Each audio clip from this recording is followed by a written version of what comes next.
Kalau dari sejarah itu ya, kalau saya bisa menyatakan asli. Masalah skripsinya karena saya menganggap saya itu silvikultur, jadi saya mengambilnya itu masalah penanaman di hutan gitu ya. Nah, kalau Pak Jokowi kan masalah pemanfaatan kayunya, pola pemanfaatan kayu, konsumsi kayu apa pemanfaatan kayu lah itu. Jadi mereka merasa bahwa oh ini jurusan saya sebenarnya ini. Nah, tetapi kalau secara akademiknya nggak ada jurusan itu. Sehingga kalau di dalam ijazah jurusan itu dicoret, nggak ada jurusannya. Ya, kalau dibilang sarjana apa, sarjana kehutanan, gitu. Jurusan apa nggak ada. Itu ya. Jadi memang saya kuliah bareng sama Pak Jokowi dari tahun 80 sampai 85.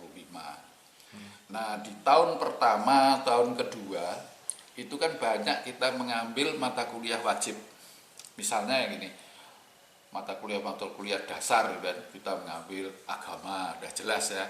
Kemudian mengambil MKDU, Pak ya, MKDU. Ya, yang itu pokoknya udah itu. Itu kita kuliahnya bareng, ya, bareng semua. Nah, terus kemudian dan mata kuliah itu kan ada baik bersyarat, ya. Misalnya untuk mengambil statistik 1 kita harus mengambil matematika dulu gitu. Nah, kemudian statistik 2 kita harus lulus statistik 1 kan gitu terus gitu kan. Nah, disitulah kemudian kita mulai berbeda-beda karena ada yang pinter banget sehingga dia lancar, ada yang mau ngambil statistik tapi matematikanya belum lulus gitu. Nah, karena pada saat zaman saya kuliah namanya mata kuliah yang itu sulit betul semua, gitu. Pak, ya? Iya. Kalau lulus Ada fisika, ada biologi, ada yang multi dasar itu kan. Ini jadi itu sulit semua. Nah, terus habis itu yang siapa yang cepat ya lancar ya cepat. Nah, kemudian yang membedakan saya sama Pak Jokowi itu penjurusannya. Pak Jokowi banyak mengambil pada pemanfaatan kayu, ya, teknologi kayunya. Kalau saya mengambil ke silvikulturnya, budidaya tanaman hutan. Nah, kemudian lulus wisuda bareng yaitu 19 November 85 ya itu. Nah, menyangkut ijazah sekarang. Bagaimana ijazahnya kok begini?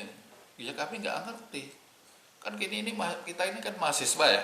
Jadi kita mahasiswa kalau kita begitu wisuda kan dikasih ijazah. Nah, ijazahnya ya seperti ini nih.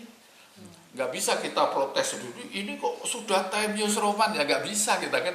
Kita memang terimanya ya begini itu. Nah, sekarang itu yang menjadi persoalan itu adalah kalau misalnya ditanyain kalau begitu ijazahnya Pak Jokowi ini asli atau tidak ya. Nah, kalau dibuktikan dari nilai sejarah, ini historis Pak ya.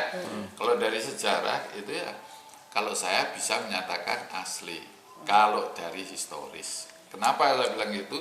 Karena saya betul-betul menyaksikan dan berbarengan dengan Pak Jokowi itu untuk pada waktu kuliah sampai lulus. Nah,